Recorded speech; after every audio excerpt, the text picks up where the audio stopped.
اگر آپ کو میڈیول یہ جو رولرس ہیں ان کے ملٹری ٹرائمپس اچھے لگ رہے ہیں, یو لائک دا فیکٹ کہ دے ور ویجنگ وارس, تو پھر آج اگر کوئی کر رہا ہے تو آپ کو کیا پرابلم ہے؟ تو سنہری دور ڈپینڈس. ہسٹوریکل میموری میں آبویسلی اپنی ایگو کو سیٹسفائی کرنے کے لیے, فیل گڈ کے لیے وہ بڑا اچھا لگتا ہے.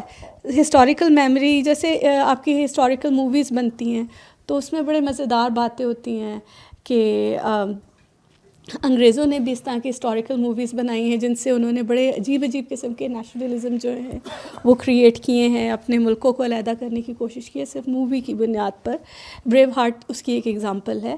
تو یس, ہسٹوریکل میموری ایک اور چیز ہے. ان آر ہسٹوریکل میموری یہ ایک سنہری دور تھا, اور اگر ان ریالٹی دیکھا جائے تو یہ شاید بس ایسا ہی تھا کہ ٹھیک ہے, بہت سارے علاقوں میں مسلمان حکمران موجود تھے, لیکن ٹھیک ہے ان کے رائز بھی ہے, فال بھی ہے, جن سے وہ لڑ رہے ہیں بعض اوقات وہ کسی اور مذہب کے لوگ ہیں, بعض اوقات وہ ان کے اپنے مذہب کے لوگ ہیں. اس کی بھی ہم ڈیٹیلز آگے چل کر ہوپ فلی ڈسکس کریں گے. جیسے میم ابھی میں نے بات کی کہ دہلی سلطنت کی جو اینڈ ہے وہ غوری غزنوی ہے, اور بعد میں سوری لودھی جو ہیں, اور مغل جو مسلمان ہی تو ہیں جس طرح آپ کہہ رہے ہیں کہ تو پھر وہ اسلام اور نان اسلام والا وہ کانٹیکس تو ختم ہو گیا. تو میم اگر ان کا طرز حکمرانی اگر میڈیول پیریڈ کا دیکھیں, اسپیشلی میں دہلی سلطنت کی بات کر رہا ہوں, یا ان کے جو فکری رویے ہیں, تو ابھی آپ نے کہا کہ اس وقت بھی یہ میریکلز اور یہ والی چیزیں وہ اس پہ یقین کیا جاتا تھا. آج بھی تو ہمارے معاملات اس طرح مولوی اور یہ وہ ہیں اسی طرح سے. تو کیا ہم نے یہ لکھا بھی کہ از پاکستان اے میڈیول اسٹیٹ, تو یہ اس کا موازنہ کرنا یہ جسٹیفائی مطلب لگتا ہے آپ کو؟ کیسے آپ اس کو سمجھتی ہیں کہ یہ اس کے ساتھ ہم اس کو مواصلت آپ دیکھتی ہیں اس میں؟ ہسٹری جو ہے نا, ظاہر ہے کہ تاریخ تو ہر شخص ہی پڑھ رہا ہے. ہم نے بات کی کہ ہر شخص پاسٹ کو جاننا چاہتا ہے, کوئی ایک خاص قسم کی ہسٹوریکل میموری رکھنا چاہتا ہے. ایز این اکیڈیمک ڈسپلن جب تاریخ کو ہم پڑھ رہے ہوتے ہیں تو ہم کنٹینیوٹی اور چینج دو فنومیناز ہیں ان کو اسٹڈی کرتے ہیں, کہ پرانے زمانوں میں کیا ہو رہا تھا اور کیا وہ ابھی بھی کنٹینیوس ہے, اور اگر چینج آیا ہے تو چینج کیسے آیا ہے. جب ہم کنٹینیوٹیز ڈرا کر رہے ہوتے ہیں نا, اچھا پاسٹ میں یہ ہوا تھا آج بھی یہ ہو رہا ہے, تو جب ہم لسٹ آف اچھا ہمیں پتہ ہے سوسائٹی بہت کمپلیکس ہے اور کنٹینیوٹی اور چینج سائڈ بائی سائڈ دونوں چیزیں چل رہی ہوتی ہیں, لیکن اگر ہمارا فوکس زیادہ کنٹینیوٹیز پر ہے تو ہم جنرلائزیشنس کرتے ہیں. وی ٹینڈ ٹو جنرلائز کہ اچھا یہ ہمیشہ سے ہوتا چلا آیا ہے. جیسے مختلف لوگ جب ساؤتھ ایشیا کے کلچر آف پاور پہ لکھتے ہیں تو they tend to generalize on those continuities کہ جی یہ سب چیزیں پہلے سے ہو رہی تھیں, یہ ابھی بھی ہو رہی ہیں. اور جب لوگ چینج کی طرف دیکھنا شروع کرتے ہیں تو وہ کہتے ہیں کہ یہ ایک یونیک فنومینا ہے جو کہ ڈیولپ ہو گیا ہے. So it actually depends what you are looking at. ٹھیک, جیسے اگر ہم پاکستان کی بات کریں تو میں بالکل سمجھتی ہوں کہ ہمارا طرز حکومت اور ہمارا جو فکری رویہ ہے من حیث القوم, اس میں بہت ساری کنٹینیوٹیز ہمارے ماضی سے آ رہی ہیں. اس کی وجہ ہے کہ ہماری بہت ساری سوشل ریالٹیز اسی طرح سے ہے, ہم اسی جگہ پر ہیں, ہمارا انوائرمنٹ اسی طرح ہے, کلائمیٹ اسی طرح ہے, ہم جس جگہ رہ رہے ہیں ریسورسز ایک خاص طریقے سے ہیں. سو کنٹینیوٹیز بھی ہیں, لیکن وقت گزر گیا ہے اور بہت ساری چینجز بھی آئی ہیں. جب ہم بات کرتے ہیں کنٹینیوٹیز کی تو مجھے نظر آتا ہے کہ میڈیول ٹائمز کے اندر جو مسلمانوں کی حکمرانی تھی اس کے اندر میکس ویبر کی ایک تھیری ہے اتھارٹی سے متعلق, وہ مجھے لگتا ہے کہ وہ بڑی اچھی یہاں فٹ ہوتی ہے. وہ ہے ٹریڈیشنل اتھارٹی سے متعلق. تو ایک ٹریڈیشنل اتھارٹی کا مطلب یہ ہے کہ لوگ اس قسم کی اتھارٹی پر یقین رکھنا چاہتے ہیں کہ جو کہ انہوں نے اپنے باپ دادا کے زمانے سے دیکھی ہوتی ہے, کہ ہمارے باپ دادا نے اس شخص کو فالو کیا تھا, یہ پریکٹسز کی تھیں, تو وہ ہم بھی یہی کریں گے.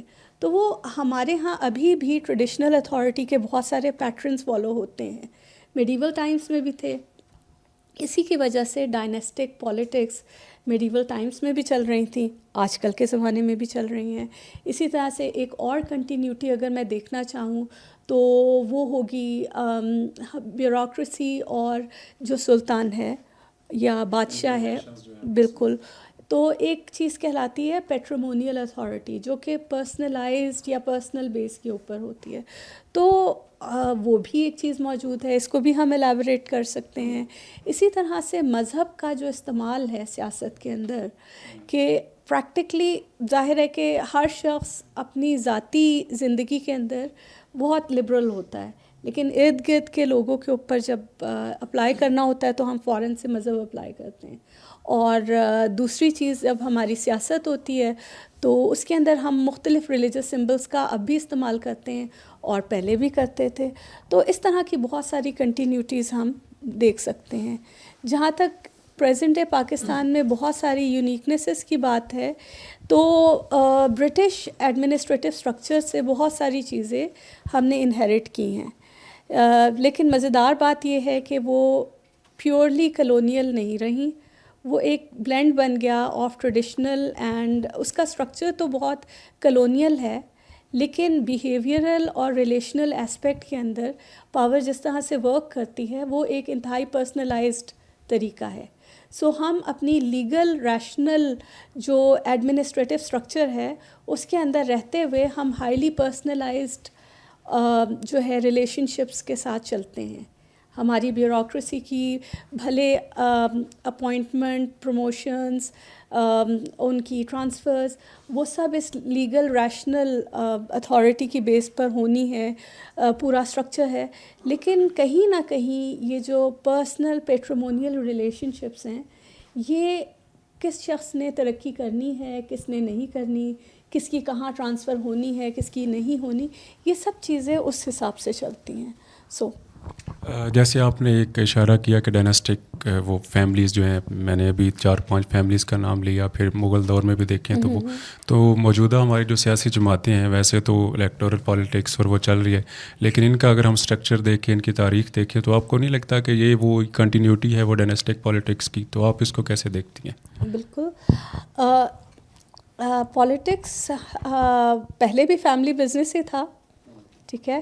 اور ہمیں مغلس، اگر ہم پری مغل پیریڈ میں دیکھیں تو جو ٹرکو پرشین رولرز تھے وہ یہی کر رہے ہوتے تھے کہ وہ ایک فیملی بزنس کی طرح سے چلا رہے ہوتے تھے گورننس کو یا حکومت کو. اور پھر انہوں نے جو فیملی سے باہر سے بھی جو آفیسرز امپلائی کرنے ہوتے تھے، سلیوز یا دوسرے آفیسرز، ان کو بھی وہ اپنا لیسر فیملی ممبر یا ایکسٹینڈڈ فیملی ممبر بنایا ہی کرتے تھے. یعنی جو کچھ بھی ہونا ہے وہ خاندان سے باہر کچھ نہیں ہے. ساری دوستیاں، ساری رشتہ داریاں، سارا کام وہ خاندان کے حساب سے ہی ہونا ہے. اگر خاندان نہیں بھی ہے تو اسی فریم ورک میں ہونا ہے. اسی طرح سے آج کل جب ہم بہت ساری اپنی ڈائنیسٹیز دیکھ رہے ہیں کہ اگر ایک شخص پولیٹیکل انجینئرنگ کے ذریعے آ بھی گیا، یعنی کوئی لے بھی آیا اور وہ پولیٹیکل لیڈر کرزمیٹک بن گیا، تو پھر وہ اپنی پوری ڈائنیسٹی بنائے گا. اس کی ہم ظاہر ہے کہ ایگزامپلس دیکھ سکتے ہیں کہ ایوب خان نے پرٹیکولر پولیٹیکل لیڈر کو سپورٹ کیا. He turned out to be a charismatic leader according to some social scientists. Zulfikar Bhutto کی بات کر رہی ہیں میں. جی، بٹ پھر اس کے بعد ڈائنیسٹی پوری کی پوری کریٹ ہوئی اور ظاہر ہے کیرزما ڈائنیسٹی میں پورا چلا. اسی طرح سے ضیاء الحق کسی کو لے کر آئے اور نواز شریف کی میں بات کر رہی ہیں. ہم یہاں پہ اوپن اور لبرل ہے، آپ نام لیں اس کا. اب ہوا کیا کہ انہوں نے پورا کا پورا ایک ڈائنیسٹک سسٹم، اور پھر یہ لوگ یہ نہیں کر رہے ہوتے کہ صرف ان کی الیکٹورل پالیٹکس جو ہے اس کے اندر ان کی فیملیز بیٹھی ہوئی ہوں. جو بیوروکریسی ان کو سپورٹ کر رہی ہوتی ہے وہ بھی they tend to become like the family members, اور جو ان کا سپورٹ سٹاف ہوتا ہے اور سارا. تو جیسے میڈیول ٹائمس میں it was always about a big house hold, تو یہ پورے ہاؤس ہولڈس ہیں جو کہ آپریٹ کرتے ہیں. اور اس طرح بیوروکریسی جو ہے، تھوڑا سا اس کو میں چاہوں گا کہ آپ مزید ایلیبوریٹ کریں. جیسے آپ نے کہا کہ اس وقت کیا اسٹرکچر ہوتا تھا، اور پرسنل جیسے آپ نے اسٹیٹ کا، جیسے ڈاکٹر لہان جو ہیں وہ اس کے لیے ایک ٹرم بھی یوز کرتے ہیں. تو وہ اس کو اپنی ذاتی ملکیت جیسے سمجھا جاتا تھا. تو Patrimonial. آج کے دور میں ایک طرف تو ہمارے جو سیاستدان ہیں وہ کہتے ہیں کہ ہماری ذاتی ملکیت ہے اس طرح سے, لیکن دوسری طرف ان کا گلہ یہ بھی ہوتا ہے کہ یہ ہمیں کام نہیں کرنے دیتے. سب سے بڑی ہرڈل یہ ہے. تو آپ کیا سمجھتی ہیں کہ اس کے اسٹرکچر میں اس وقت کی بیوروکریسی اور آج کے میں کیا مماثلت ہے, اور دوسرا جو ہے اس کا کیسے آپ کو اس کو ریلیٹ کرتی ہیں ماڈرن دور میں جو ہے؟ اچھا, بیوروکریسی نہ تو پہلے ایک مونولیتھک یا سنگل اسٹرکچر تھا. پہلے بھی یہ ہوتا تھا کہ مختلف اسٹریٹجکلی پلیسڈ مائنورٹیز ہوتی تھیں. جب ہم بات کرتے ہیں پری مغل ایرا, سلطنت ایرا کی, تو اس وقت ڈفرینٹ ایتھنیسٹیز کے لوگ ہوتے تھے, جیسے ترک, تاجک, ایرانی اور افغانی. سو ڈفرینٹ اسٹریٹجکلی پلیسڈ مائنورٹیز ہوتی تھیں جن کو ڈفرینٹ پوزیشنس پہ رکھ دیا جاتا تھا, اور جو سلطان ہے وہ کوشش کرتا تھا کہ ان ایتھنک مائنورٹیز کے آپس میں تھوڑی بہت گرجز ہوں, رائیولری ہو, ایک آگ جلتی رہے, لیکن بادشاہ ان کو بیلنس میں رکھے کہ آپس میں وہ لڑنے کے لیے تیار ہوں, لیکن بادشاہ ان کے درمیان میں موجود ہے تو وہ لڑ نہیں رہے. لیکن جیسے ہی بادشاہ سلامت جو ہوتے تھے وہ مرتے تھے تو وہ سارے لڑ کر اور سسٹم کو کولیپس کرا دیتے تھے. اسی لیے اس زمانے میں انتہائی وولیٹائل قسم کا پولیٹیکل اسٹرکچر ہوتا تھا. Just to give you an example, 1236 میں جب شمس الدین التتمش مرتا ہے, he was a very effective ruler, اور اس نے نا ترکس اور تاجکس کو ڈفرینٹ پوزیشنس دی ہوئی تھی. ویسے تو ایبیسینینس بھی تھے اس کے رول میں, افغان بھی تھے, ہندو بھی کسی حد تک تھے, ہندو بہت تھوڑے تھے بائی دا وے. تو بہرحال تو ہوا یہ کہ جیسے ہی وہ مرتا ہے 6 مہینوں کے اندر اندر ٹرکس جو ہے وہ تاجکس کو سلاٹر کر دیتے ہیں, مار دیتے ہیں, میسیکر کرتے ہیں, اور 9 بڑے تاجک جو بیوروکریٹس ہوتے ہیں وہ مارے جاتے ہیں. سو سسٹم اتنا وولیٹائل ہوتا تھا کہ ایک انتہائی افیکٹو رولر جو 20 سال تک بڑی اچھی حکومت کر رہا ہے اور سب کچھ ٹھیک کر رہا ہے, اس کے جانے کے بعد سسٹم امیڈیٹلی کلیپس کرتا ہے. اچھا, اب یہاں پر اگر ہم اگزامپل لیں تو یہاں پر یہی ہوتا ہے کہ بیوروکریسی ظاہر ہے کہ ہمارا ایک برٹش ماڈل ہے جس پہ بیوروکریسی ہماری بنی ہوئی ہے. ایک لیگل ریشنل اسٹرکچر ہے سارا کچھ, لیکن اس میں سے اپنی مرضی کے بندے ڈھونڈ کر ان کو پلیس کرنا کبھی بھی مشکل نہیں رہتا. تو پھر جو بندے ڈھونڈے جاتے ہیں اور وہ ظاہر ہے کہ پولیٹیشینس کی مرضی کا کام کر رہے ہوتے ہیں, تو انیشیلی انہی کو ترقی بھی مل رہی ہوتی ہے. اگر ترقی نہ بھی ملے تو ایک چھوٹے عہدے کا شخص بھی بعض اوقات بہت زیادہ پاور ایکسرسائز کر رہا ہوتا ہے ہمارے اس کے اندر, کیونکہ اس کا سوشل کیپٹل بڑا زبردست ہو جاتا ہے اگر وہ پولیٹیشینز اور ایک برادری سے سپورٹڈ ہے. تو پھر what happens at the end is کہ بہت سارے بیوروکریٹس جو ہیں وہ لیفٹ آؤٹ فیل کر رہے ہوتے ہیں, لیکن بیوروکریسی بہت ساری جو ہے وہ ان پولیٹیشینز کے ساتھ ظاہر ہے کہ ملی ہوئی بھی ہوتی ہے اور سب مل کے کام بھی کر رہے ہوتے ہیں. So it's kind of a complex thing. ایک اور جو مماثلت کی آپ نے بات کی, فوج کی ہم بات کرتے ہیں, تو مجھے ایک تو یہ آپ بتائیے گا کہ اس وقت کا فوج کا جو اسٹرکچر تھا اور اس کا جو کام تھا وہ کیا یہی تھا جس کو ہم کہتے ہیں نا وار اکانومی, کہ جس کی بڑی فوج ہوگی وہ چڑھائی کرتا تھا, اور دوسرا وہ بھلے مسلمان ہو ہندو ہو وہ تو کوئی الگ چکر ہے وہ. پھر اس کے بعد مطلب ایک تو اس کا کردار کیا تھا, اسٹرکچر کیا تھا, اور آج کی جو فوج یا فوجی اسٹرکچر ہے پاکستان کا, کیا آپ اس میں بھی کوئی آپ کو مماثلت نظر آتی ہے؟ اور ان کے اسپیشلی جو ہے اس وقت تو یہی تھا کہ آپ نے لڑائی کرنی ہے اس کے لیے, اپنے رولر کے لیے, سلطان کے لیے یا پھر ایمپرر کے لیے. تو آج تو کچھ اور معاملات ہیں, مطلب وہ جو ان کا ہے ڈیفینس والا کام, باقی سیاست میں یہ تو ان کا حالانکہ ہے اس کے آپ کہہ لیں کہ جو آئینی کردار ہے اس کے بھی اگینسٹ ہے. تو آپ کو کیسے آپ دیکھتی ہیں کہ اس وقت کی فوج اور آج کا فوج کا جو کردار ہے ریاست کے اندر؟ اچھا, یہاں پر مجھے ایک چینج نظر آتا ہے, کیونکہ میڈیول آرمیز جو ہیں وہ اسٹینڈنگ نہیں تھیں. اسٹینڈنگ آرمی ہمیشہ بہت ایکسپینسو ہوتی ہے, بہت ہی مہنگی فوج ہوتی ہے. تو میڈیول رولرز کبھی بھی اسٹینڈنگ آرمی افورڈ نہیں کر سکے. فوج کا ایک کور دستہ ہوتا تھا جو کہ بہت ہائیلی ٹرینڈ ہوتا تھا, جو کہ انہوں نے اپنے پاس رکھا ہوا ہوتا تھا. یوزلی یہ سلیو, جب دہلی سلطنت کی بات کریں تو یہ سلیو جنرل, سلیو واریئرز جو کہ عموماً باہر سے آ رہے ہوتے تھے, آؤٹ سائڈرز ہوتے تھے, سینٹرل ایشیا سے یہ امپورٹ کر رہے ہوتے تھے, اور یہ وہ سلیو واریئرز ہوا کرتے تھے جو بہت چھوٹی عمر سے ٹرین کیے جا رہے ہوتے تھے. تو وہ ہوتے تھے اور وہ فوج کا کور دستہ تھا. جیسے آپ محمود و غزنہ کی فوج دیکھ لیں تو یہ لائٹ کیولری آرچرز ہوا کرتے تھے عموماً. اس کے اوپر بہت سارے پرشین سورسز میں لکھا ہوا بھی ہے کہ ان کی ٹریننگ کیسے ہوتی تھی اور سارا کچھ. لیکن جب بات آتی تھی باقی فوج کی کور دستے سے باہر والی کی, تو وہ یوزلی پروونشل گورنرز جو تھے وہ لوگوں کو پرووائڈ کر رہے ہوتے تھے. اور اس میں بڑی کرپشن تھی کہ عموماً بادشاہ جو ہے وہ پیسے دے رہا ہوتا تھا پروونشل گورنرز کو فوج مینٹین کرنے کے لیے, لیکن وہ فوج عموماً مینٹین نہیں کر رہے ہوتے تھے. جب بادشاہ کو فوج کی ضرورت پڑتی تھی تو یہ جو گورنرز ہوتے تھے, جو کہ مینلی جنرلز کی طرح ڈیل کر رہے ہوتے تھے, فوجی جنرلز کی طرح, تو وہ کیا کرتے تھے کہ وہ گھوڑے جو انہوں نے کھیتی باڑی میں لگائے ہوئے ہوتے تھے, تو وہ گھوڑے لا کے تو بادشاہ کے سامنے پیش کر دیتے تھے کہ یہ آپ کے وار ہارسز ہیں. اور اسی طرح سے جو سولجرز ہوتے تھے, بیسکلی کسان ہوتے تھے, ان کو سولجرز بنا کر پیش کر دیتے تھے. اب ایک کسان کا اسٹیمنا فوجی کے اسٹیمنے سے فرق ہوگا ڈفرینٹ چیزوں میں. اسی طرح سے وار ہارس اور ایگریکلچرل ہارس کا بہت زیادہ فرق ہوتا ہے اسٹیمنے میں. تو پھر کچھ بادشاہوں نے, جیسے علاؤ الدین خلجی ہو گیا یا اس سے پہلے بلبن تھا, انہوں نے, اور پھر مغلز میں بھی بہت ساری ریفارمز ہوئیں کہ ہم نے اس فوج کو کسی طرح سے ڈاکیومنٹ کرنا ہے. تو اس زمانے میں جیسے پرسنل حلیہ بنایا جاتا ہے نا, کہ ڈسکرپٹیو رولز بنائے جاتے تھے جس کو کہا جاتا تھا حلیہ, کہ پورا لکھا جاتا تھا کہ یہ شخص اس طرح کا لگتا ہے اور یہ فوجی ہے, تاکہ بعد میں وہ فوجی کسان کا کام کرتے ہوئے نظر آ جائے. گھوڑوں کو بھی اسٹیمپ کیا جاتا تھا. گھوڑوں کو اسٹیمپ کیا جاتا تھا. اس پریکٹس کو داغ کی پریکٹس کہی جاتی تھی, تاکہ وار ہارس جو ہے وہ کسی اور جگہ نہ جائے. تو اور میڈیول جو بادشاہ تھے وہ شکار بہت کرتے تھے, اسی لیے آپ پاکستان میں بھی دیکھیں گے شکارپور بہت ساری جگہوں پہ ہیں, اور بہت سارے ایسے ہنٹنگ ٹاؤنز ہیں جہاں پر بادشاہ آ کر شکار کھیلتے تھے, کیونکہ کنسرن یہ تھی کہ گھوڑے جو ہیں وہ موٹے نہیں ہونے چاہیے. صحیح. اچھا, اب جب فوجیں جایا کرتی تھیں کسی جگہ تو وہ ایک طرح سے جیسے سرکس ہوتی ہے نا ویسے چلتے تھے, بڑے بڑے سے ٹینٹس اور everything was on Wales.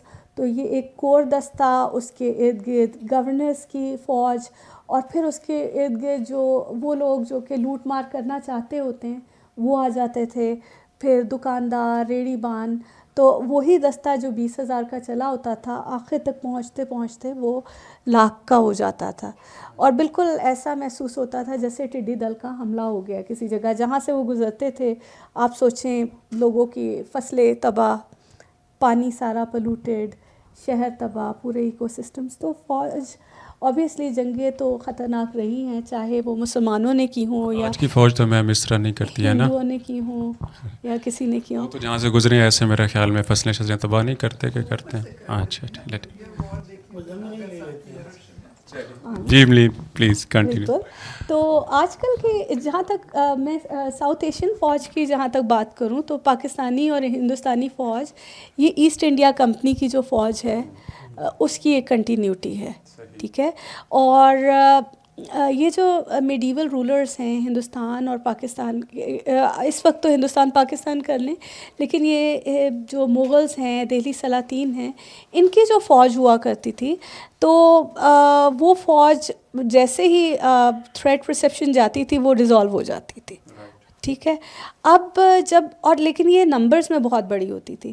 جب برٹش آئے اور ایسٹ انڈیا کمپنی آئی تو یہ بہت چھوٹے چھوٹے دستے لے کے آئے تھے انیشلی, اور یہ سیل سورس تھے, لیکن یہ بہت چھوٹے پیمانے پر لوگ ہائیلی افیکٹو ہوتے تھے, اور انہوں نے بڑی تباہی مچانا شروع کی. پھر ان کو ہائر کرنا شروع کر دیا گیا مختلف ریاستوں کے اندر, اور پھر یہ ڈفرینٹ شہروں کی فوجیں بنی, اور پھر یہ آگے چل کر ایمپائر نے یہ فوج ٹیک اوور کر لی, اور پورا انفراسٹرکچر ہی ان فوجوں کو سپورٹ کرنے کے لیے بنایا گیا تھا, چاہے وہ ریلوے کا نظام ہو یا تار کا نظام ہو یا کچھ بھی.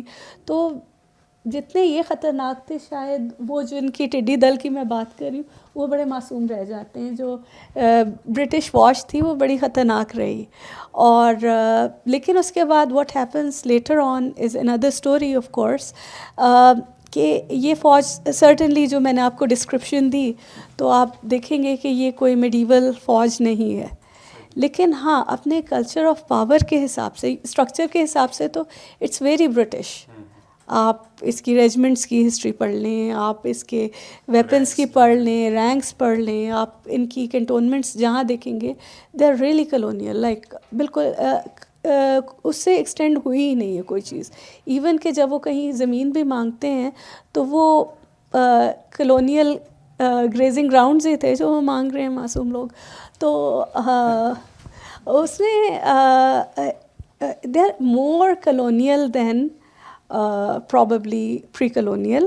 لیکن ہاں کبھی کبھی ایسا شائبہ ہوتا ہے کہ اپنے کلچر آف پاور کے حساب سے کہیں یہ لوگ کچھ بہت پری ماڈرن تو نہیں ہیں، کیونکہ جو ان کی مدر آرمی کہیں گے برٹش آرمی، وہ تو ایسا نہیں کر رہی جیسا یہاں پر پاکستان میں ہوتا ہے. تو یہ میں آپ لوگوں سے پوچھنا چاہوں گی، اس کے اوپر میرے پاس کچھ خاص بات نہیں ہے کرنے کے لیے. یہ میڈیول سے تو بہت فرق لگتی ہے، لیکن جو برٹش آرمی ہے اس سے بھی بہت فرق ہے. یہ والی اسٹرکچر کے حساب سے تو یہ وہی ہے، لیکن یہ دکھتی بہت فرق ہے. دکھتی بہت فرق ہے میم. جیسے ہم رجحانات کی بات کر رہے ہیں تو ایک رجحان جو ہے مذہب بھی ہے ساؤتھ ایشیا کے اندر. اگر دیکھیں اور پاکستان کی اگر تحریک پاکستان کی، ہم پاکستان موومنٹ کی بات کریں تو ہم نے ساری جو کارروائی چلائی وہ اسی اسلام کے نام پہ، اور آئین پاکستان جو ہے 1973 کا، اس میں بھی اسلامی نظریاتی ایک ملک ہم ہیں. تو آپ کو کہ اس وقت کے جو سلاطین تھے یا پھر آپ کہہ لیں کہ ایمپررز تھے، تو ان کے مذہبی رجحانات کیا تھے اور وہ کس طرح سے مذہب کو سیاست کے لیے استعمال کرتے تھے؟ جہاں تک دہلی سلاطین کا تعلق ہے تو بہت مزے کی بات یہ ہے کہ اگر ہم ایبک، التتمش، بلبن کی بات کریں تو وہ نو مسلم تھے موسٹ پروبیبلی. وہ چھوٹے چھوٹے عمروں میں جو غلام کنورٹ ہوتے ہیں اسلام پر وہ ہوں گے. اور اگر آپ سورسز کو پڑھ رہے ہیں تو آپ کو یہ بھی اندازہ ہوگا کہ مذہب شاید جس طرح سے ہم پرسیو کر رہے ہیں ان کی کنسرنس وہ نہیں تھیں. لیکن ہاں نو مسلم جو ہوتا ہے وہ بعض اوقات مذہب کو امپلیمنٹ کرنے میں تھوڑا سا زیادہ سخت بھی ہوتا ہے. تو جیسے دہلی سلطنت کی جو پولیٹیکل تھیری ہے پوری کی پوری، اس کے اندر سلطان جو ہے وہ سلطان المسلمین ہے، وہ جو ہندو رعایا ہے وہ اس کا سلطان نہیں ہے. پھر اس کے بعد جتنی بھی وہ ریٹرک یوز کرتے ہیں وہ کہتے ہیں الحمدللہ ہم نے اتنے ہندو مار دیے، اور چاہے مارے ایک دو ہوں لیکن وہ بتاتے ہیں کہ ہم نے 100 مارے ہیں. واصل جہنم کی ہے میم. ہاں واصل جہنم کر دیے. اسی طرح سے ٹیمپلز گرائے شاید کسی اور نے ہوں، وہ اپنا بتا دیتے ہیں، خود بھی گراتے تھے بہت زیادہ. تو ایک وہ جو ہے نا ریٹرک، وہ بہت زیادہ اس کے اندر موجود ہے. لیکن پھر اس کے بعد جب ہم ان کے کلچرل سمبلس پڑھنا شروع کرتے ہیں، ریلیجیس کلچرل، تو پتہ لگتا ہے کہ مذہب بہت زیادہ اس طرح سے نہیں تھا جیسے مولوی والا اسلام ہے، یہ کلچرل زیادہ تھے. اس زمانے میں سینٹرل ایشیا سے صوفی بہت زیادہ آ رہے تھے، اور صوفی اسلام اس وقت بہت زیادہ موجود تھا، اور بہت سارے جو سلاطین ہیں وہ صوفیز کے زیر اثر تھے. تو ہمیں نظر آتا ہے کہ وہ اتنے سخت نہیں تھے مذہب کے حوالے سے. پھر ہمیں انیشیل سورسز کے اندر سے لگتا ہے کہ یہ ٹیمپلز بھی گرا رہے ہیں اور ہندوؤں کو جہنم واصل بھی کر رہے ہیں اور سارا کچھ ہو رہا ہے. لیکن پھر آپ جب زیادہ غور سے سورسز پڑھنا شروع کرتے ہیں تو آپ کو معلوم ہوتا ہے کہ ریڈ بٹوین دا لائنس تو وہ صوفیز کے زیر اثر ہیں، ملٹیپل ریلیجس آئیڈینٹیٹیز بھی موجود ہیں. پھر آپ کو وہی آدمی جو کہہ رہا ہے کہ میں نے اتنے ہندو مار دیے ہیں، وہی آدمی پتہ لگ رہا ہے کہ ٹالریٹ بھی چیزیں کر رہا ہے. وہ ہندو پرنس جو ہیں ان کو اڈاپٹ بھی کر رہا ہے، ایک جگہ پہ جا رہا ہے. جیسے بلبن کی کہانی ہے کہ وہ جا رہا ہے اور وہ اس علاقے میں آیا تھا سالٹ رینج، تو اس نے کچھ ہندو پرنس اڈاپٹ بھی کر لیے. تو ہم اکبر میں جو ہے سلح کل کا جو اس کا کانسیپٹ تھا وہ صرف والا. اکبر نہیں، اگر ہم مغلس کی بات کریں تو مغلس تو بہت ہی ہائیبرڈ چلتے ہیں. وہ تو شروع سے آخر تک، ایون کہ اورنگزیب کو ایک ڈریکولا کے طور پر لیا جاتا ہے تو اورنگزیب جو تھا اس کے کورٹ میں اتنے سارے ہندوز تھے اور اس کے جو تعلق تھے سارے فیملی ریلیشن سے لے کر بیوروکریٹک جو تعلق ہیں اس میں بہت سارے ہندو نظر آتے ہیں. تو مجھے دلاور ایسا لگتا ہے کہ جب ہم تاریخ کو سطح سے پڑھتے ہیں تو وہ کچھ اور اس کی شکل نظر آتی ہے, لیکن اگر آپ تھوڑا سا غور سے کتاب کھول کے پڑھنا شروع کر دیں تو وہ آپ کو کچھ اور بتاتی ہے بات. یہ بالکل اسی طرح سے ہے کہ زیادہ جو ہے مسلمان رولرز جو تھے وہ انٹالرنٹ تھے اور سارا کچھ وہ ہمیں کلونیل جو ٹرانسلیشنز ہیں وہاں سے یہ چیز پتہ لگ رہی ہوتی ہے کہ یہ اتنے ظالم تھے اور یہ سارا کچھ کر رہے تھے. لیکن اگر آپ سورسز کو پڑھنا شروع کر دیں خود سے پرشین سورسز کو تو آپ کو اندازہ ہوگا کہ بہت ساری جگہوں پہ جو یہ کلیم کر رہے ہیں کہ ہم نے یہ کیا تھا تو یہ کلیم شاید سچ ہوں شاید نہ ہوں. اور اس کے بعد جب آپ سنسکرت سورسز یا لوکل سورسز کے ساتھ اس کو پڑھنا شروع کرتے ہیں تو آپ کو پتہ لگتا ہے کہ بہت سارے جو کلیمز ہیں وہ شاید سچ نہیں ہیں. میم ہم جیسے مماثلت کی بات کر رہے ہیں آج کے اور اس دور کی, تو ایک چیز ہے جو ٹولز آف لیجٹمیسی نا پولیٹیکل لیجٹمیسی فار سپوز ڈیموکریسی کے اندر تو ویسے ایک ہی ہے اور وہ ہے الیکشنز کہ وہ جو جیتے گا اس کا ہوگا. تو ہمارے ملک کے اندر وہ اس طرح سے شاید چیزیں چل نہیں رہی, اس پہ بھی آپ بات کریے گا. لیکن مجھے آپ یہ بتائیں کہ اس وقت جو ٹولز آف پولیٹیکل لیجٹمیسی تھی وہ کون سے تھے اور اس کو کس طرح سے یوز کیا جا رہا تھا اپنی پولیٹیکل جو ہے ول یا پاور کو جو ہے لیجٹمیٹ کرنے کے لیے؟ اچھا, ڈائنیسٹک رول ظاہر ہے کہ ہم کنگشپ کی بات کرتے ہیں جب میڈیول گورننس کی بات کریں تو پوری دنیا میں ایک ہی آئیڈیا ہوتا تھا ڈیوائن رائٹ کا کہ جی خدا نے ہمیں یہ سب کچھ دے دیا ہے اور اب چونکہ خدا نے ہمیں یہ حکومت دے دی ہے تو اب آپ ہماری اطاعت کریں. تو یہ صرف مسلمان نہیں کہہ رہے تھے, ٹھیک ہے. چائنا میں یہ مینڈیٹ آف ہیون تھا, یورپ میں آبویسلی پوری تھیوری آف ڈیوائن رائٹ ہے. لیکن اگر آپ اس سے مزید پیچھے تاریخ میں چلے جائیں تو آپ کو نظر آتا ہے کہ کنگز اپنے آپ کو گاڈس کہتے تھے, جیسے ایجپٹ میں یا میسوپوٹیمیا میں یا ایون جو پرشین ایمپائر تھی تو کنگ واز آئیدر ڈیوائن اور آ ڈیپٹی ٹو ڈیوائن. سو اس کے پاس ڈیوائن رائٹ اس وجہ سے تھا. پھر وہ ڈیوائن رائٹ اس کی فیملی میں ظاہر ہے ٹرانسینڈ کرتا تھا. تو ڈیوائن رائٹ, اس کے بعد ڈائنیسٹی, اور پھر تیسری چیز جو کنسالیڈیٹ کرتی تھی وہ تھا جسٹ رول, کہ بادشاہ کو یہ ایک طرح سے ریٹرک استعمال کرنی ہوتی تھی یا اپنا ایک امیج بنانا ہوتا تھا آف اے جسٹ رولر. اگر آپ نے بچپن میں کہانیاں پڑھی ہیں تو اردو میں تو حکمران ہمیشہ عادل ہوتے تھے, یہ نا just ruler. So dispensation of justice اور افیکٹو گورننس, اور گورننس کے اندر ان کو صرف یہی ہے. آپ جو پرشین سورسز پڑھے ہوتے ہیں تو عدل کی ہی بات ہو رہی ہوتی ہے مینلی. اور پھر اس کے بعد آگے چل کے کلچرل سمبلز آ جاتے ہیں, ٹھیک ہے. جب بادشاہ نے اپنی پریڈ کے لیے جانا ہے کیونکہ وہ ایک پبلک ڈسپلے ہوگا پاور کا, تو اس کے ساتھ گارڈز کتنے اچھے ہیں, اس کا جلوس جو ہے وہ کتنا اچھا ہے. جیسے یہ ٹرکو پرشین رولرز جو محل سے مسجد جاتے تھے تو اس کے اندر جو ان کا جلوس نکلنا ہے اس کے اندر کتنا امپریسو ہے سارا کچھ. پھر کورٹ کے اندر بادشاہ کا کنڈکٹ کیا ہے. جیسے کچھ رولرز کے بارے میں کہتے ہیں کہ جی بادشاہ بلبن کے بارے میں فار ایگزامپل, تو وہ بہت بادشاہ بننے کے بعد سوبر ہو گیا تھا, نہ وہ ہنستا تھا نہ وہ روتا تھا لوگوں کے آگے. اور اس طرح کر کے اس طرح سے کہ فوج اچھی کون چلا رہا ہے. تو ایک کانسیپٹ ہے ہینڈ آف گاڈ کا کہ جس شخص کے اوپر خدا کی مہربانی ہے وہی جنگیں جیتے گا نا. تو ہینڈ آف گاڈ, تو جس کے پاس ظاہر ہے کہ جو جنگیں جیت رہا ہے وہ مال غنیمت لے کے آئے گا اور پھر اپنے علاقے کے ٹیکسز معاف کر دے گا. سو بادشاہ سلامت بے شک ملک سے باہر رہ کے انویژنس کرتے رہیں, لیکن ہمارے ایک تو ٹیکسز معاف کر دیں, پھر مال غنیمت سے کچھ ملتا رہے, تو پیپل ور ہیپی. تو یہ ایک بڑا اچھا لیجیٹمیسی کا سکسیس جو تھا وہ انڈیکیٹر تھی. تو ہر چیز کو عام بادشاہ آبویسلی اپنی ذاتی زندگیوں میں بہت کچھ کر رہے ہوتے تھے.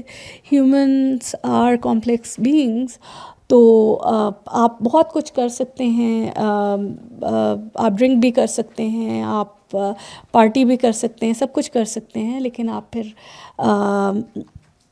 یہ بھی کر سکتے ہیں کہ آپ کا اللہ تعالیٰ سے بڑا اچھا کنیکشن ہے، جیسے پاکستان کی ایلیٹ آج بھی کرتی ہے. تو وہ بھی یہی سب کچھ کر رہے تھے، اور اس میں یہ تھا کہ مذہب جو تھا عام لوگوں کو دکھانے کے لیے بہت زیادہ ایک اچھی چیز ہو جاتا ہے. جیسے التتمش جب حکمران بننے والا تھا تو نوبلٹی اسپیشلی علماء نے کویشچن کیا تھا کہ غلام جو ہے وہ کیسے بادشاہ بن سکتا ہے، اسلامی لیگل سسٹم میں اس کی جگہ نہیں ہے. لیکن جب التتمش حکمران بن گیا، اس نے ایک ول دکھائی ایبک کی، اس نے کہا دیکھیں مجھے آزاد کر دیا گیا تھا اور میں تو بڑا ایکسٹراڈنری ہوں.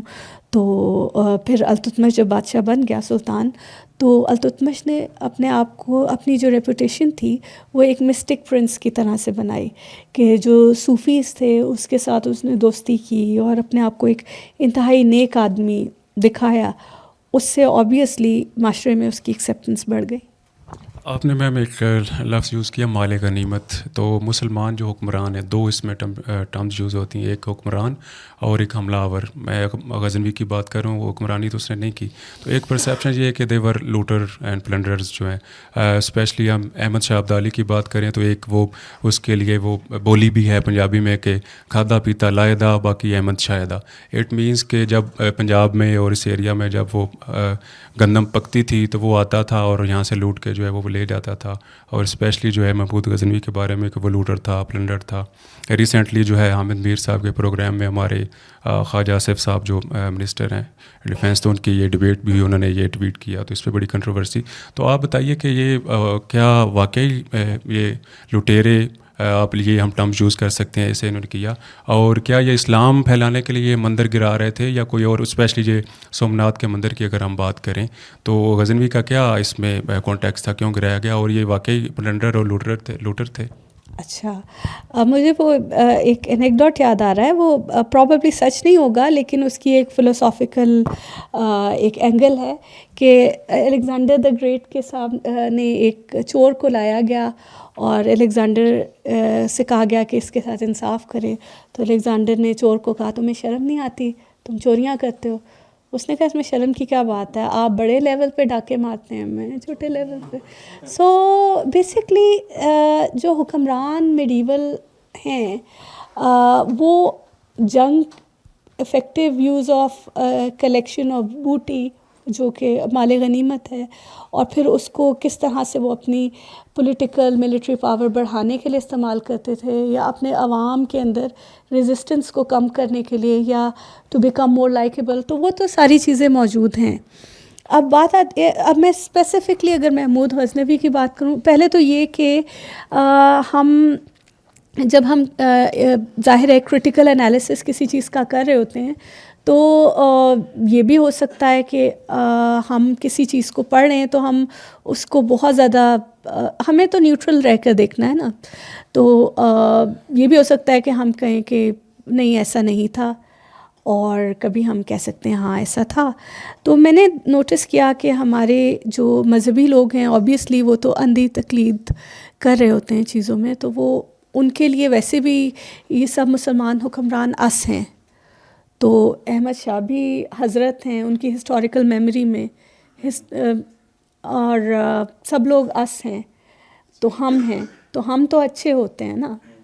تو ادرنگ تو آپ کسی اور کی کرتے ہیں، آپ کا ریلیجس ادر ہوتا ہے، آپ کا کلچرل ادر ہوتا ہے، آپ کا ریشل ادر ہوتا ہے، اور ادر تو ہمیشہ برا ہوتا ہے.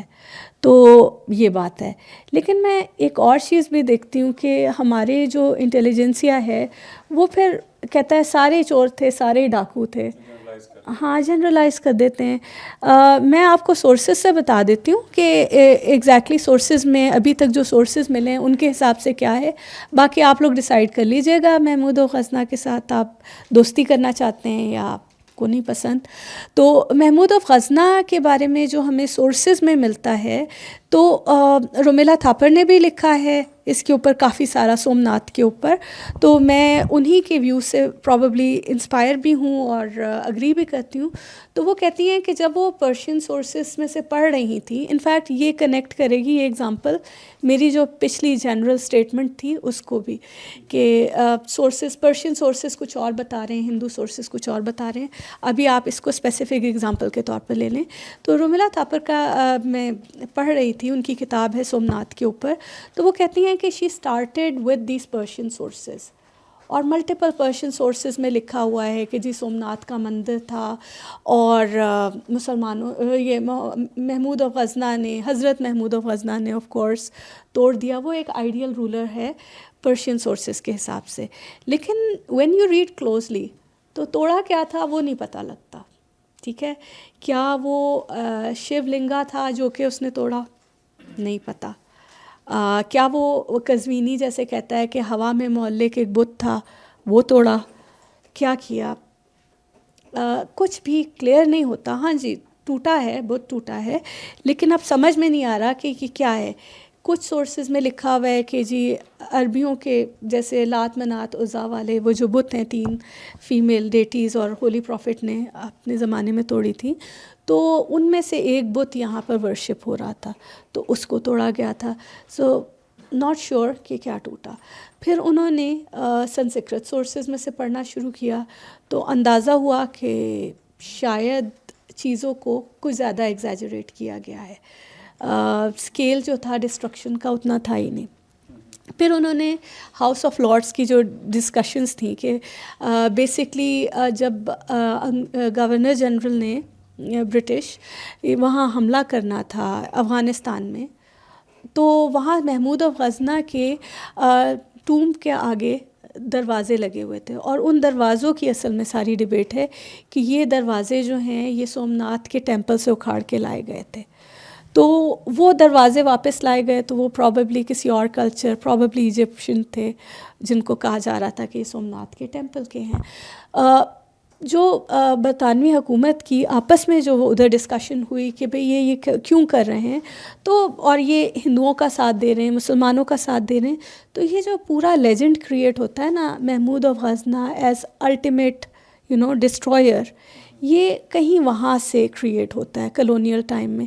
کیونکہ کلونیل ظاہر ہے کہ جو ٹرانسلیٹرز تھے وہ بڑا کمال کر رہے تھے کہ وہ فارسی سورسز کو ٹرانسلیٹ کر رہے تھے, لیکن ظاہر ہے کہ پیسہ تو کلونیل حکومت کس لیے دے رہی تھی, اس نے یہی ثابت کرنا تھا کہ ہم ایک بلیسنگ ہیں, تو ہم جو ہیں جو کر رہے ہیں یہ اچھا ہے, ہم سے پچھلے والے حکمران اچھے نہیں تھے.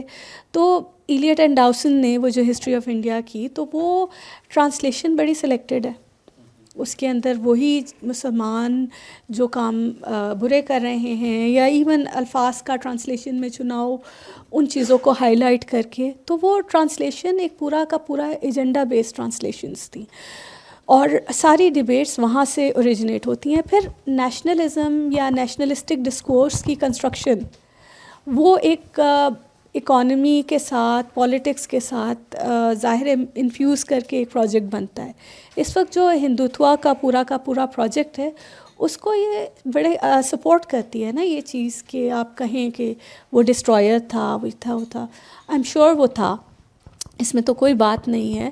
لیکن پھر بات آگے یہ بھی کی جاتی ہے, جیسے رچرڈ ایٹن نے بہت زبردست میٹیکولس کام کیا ہوا ہے کہ اصل بات ہے کہ 3008 ٹیمپلز مسلمانوں نے گرائے ہیں جی ہندوؤں کے, تو انہوں نے ہر ریفرنس کو جا کر انویسٹیگیٹ کیا ہے, اور وہ اسٹڈی بہت لمبی چلی تھی. تو انہوں نے ہر ٹیمپل کو اسٹڈی کیا, چیزیں دیکھیں, آرکیولوجیکل ایویڈنسز دیکھے, بگ پروجیکٹ کہ اصل میں کتنے ڈسٹرائے ہوئے تھے, پتہ لگا 80. 3008 کی بات ہوئی تھی لیکن نکلے کتنے 80 ڈسٹرائے تو ہوئے ہیں.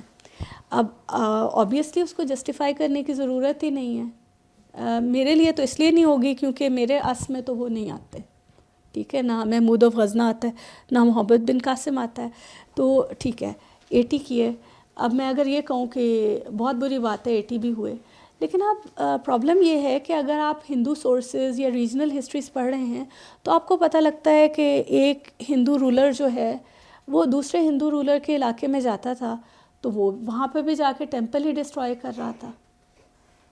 تو جیسے کشمیر کی جو وہ ہے راج ترنگری, اس کے اندر وہ لکھا ہوا ہے کہ ایک باقاعدہ آفیسر بادشاہ نے ہائر کیا ہوا تھا جو کہ ڈسٹرائر آف گاڈز ہی تھا, ٹیمپلز. تو اب کیا وجہ ہے؟ شاید جو ٹیمپلز ہیں ان کے اندر سرپلس ویلتھ جمع ہوتی تھی اور ایزی کیش یہی ہوتا تھا. جنگیں بہت مہنگی چیز ہوتی ہیں.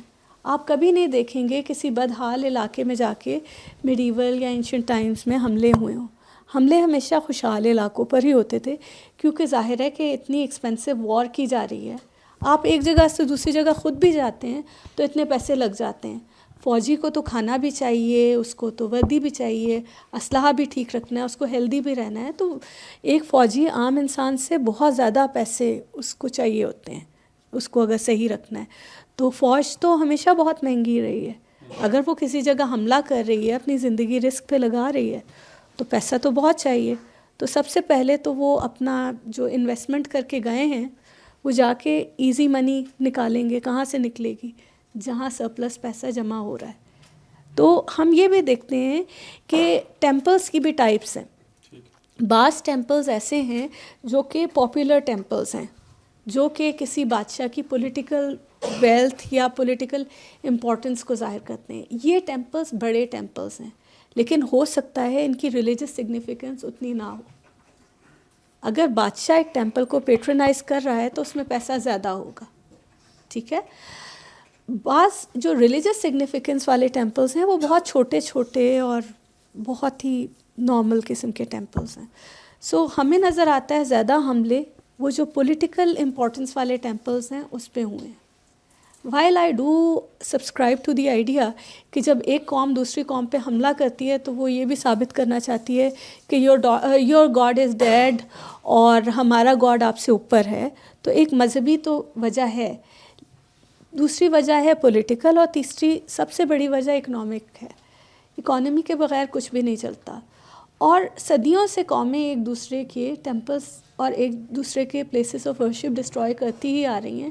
Not that I am justifying anybody, ٹھیک, میں صرف ایک فیکٹ اسٹیٹ کر رہی ہوں کہ ان فیکٹ یہ بھی میں رومیلا تھاپر کے ہی آرگیومنٹ میں سے لے رہی ہوں کہ ہم اپنے ساؤتھ ایشیا میں دیکھ لیں تو ہم جس علاقے میں بیٹھے ہیں یہ بدھسٹ علاقہ ہے, ٹھیک ہے.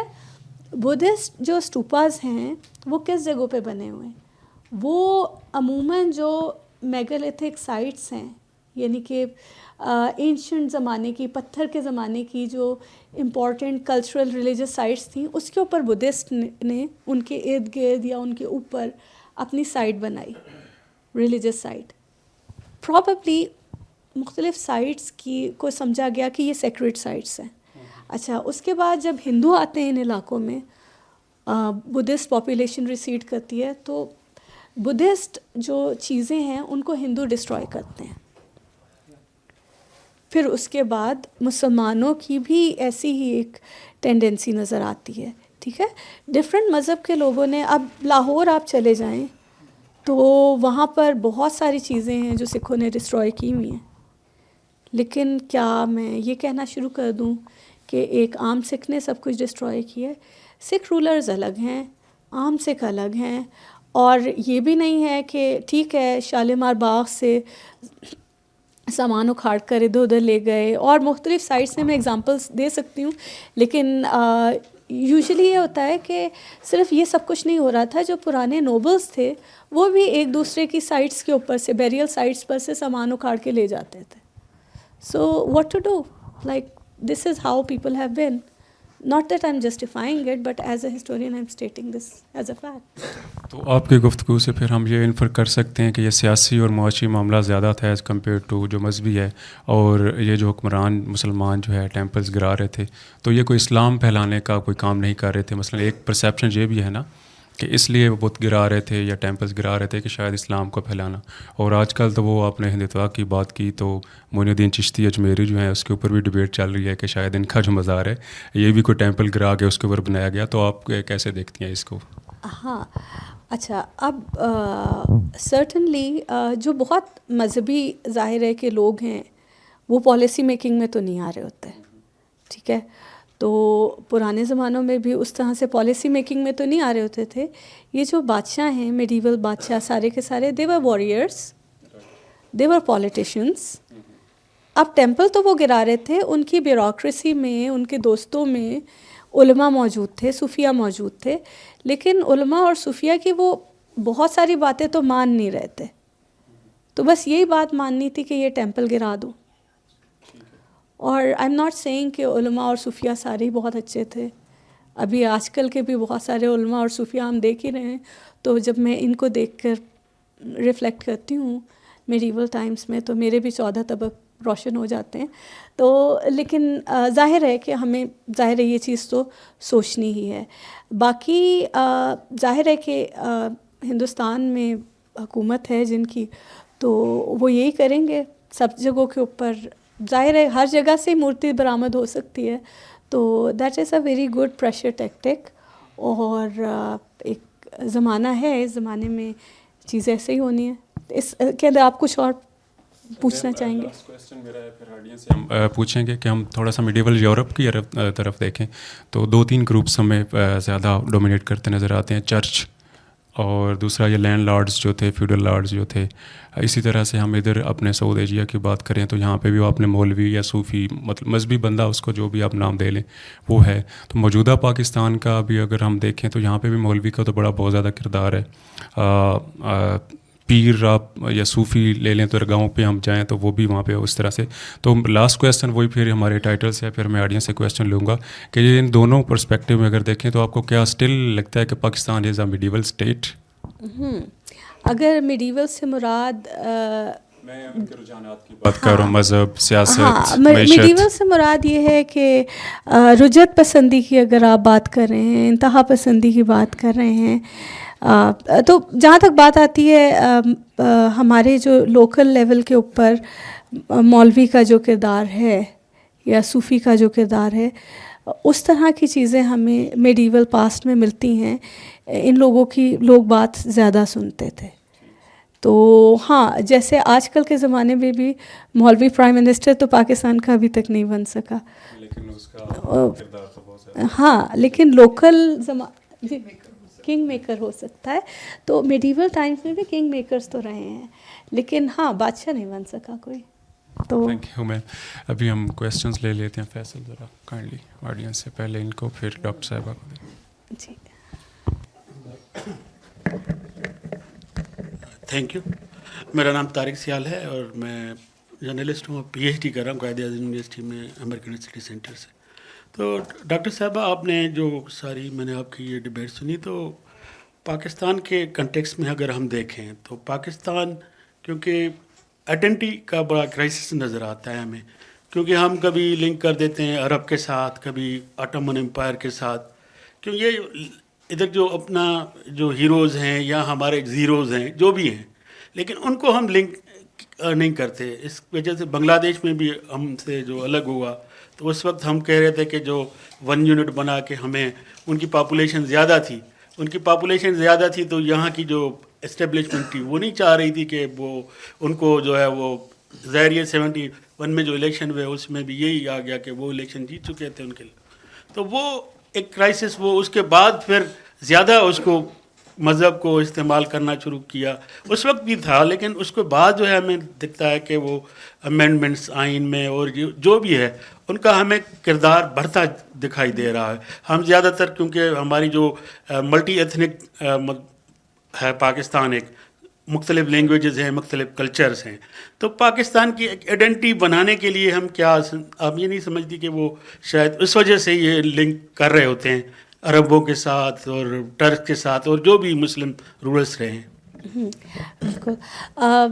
آئیڈینٹی کا تو واقعی اب یہ دیکھیں نا کہ سیال صاحب کے اب آئیڈینٹی کا کریں کیا.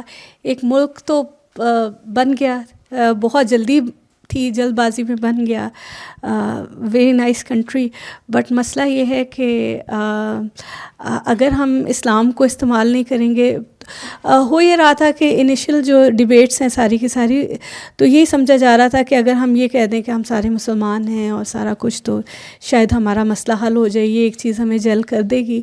اور بہت مضحکہ خیز قسم کی ہم جب ڈبیٹس پڑھ رہے ہوتے ہیں پارلیمنٹری اور اس طرح تو وہ آئیڈینٹی کے اوپر جو ہو رہی ہوتی ہیں، امیجن ہم سب عرب ہو جاتے ہیں ابھی. اور اس میں یہ تھا کہ جب تک ہماری 55% پاپولیشن بنگالی رہی تو تب تک تو ہمارے پاس ایک چانس یا اپرچونٹی تھی کہ ہم کسی اور طرح سے سوچ لیں، کیونکہ جو ایسٹ پاکستان والے لوگ تھے ان کا آرٹ، کلچر، ریلیجن کے ساتھ ان کی اورینٹیشن بہت فرق تھی.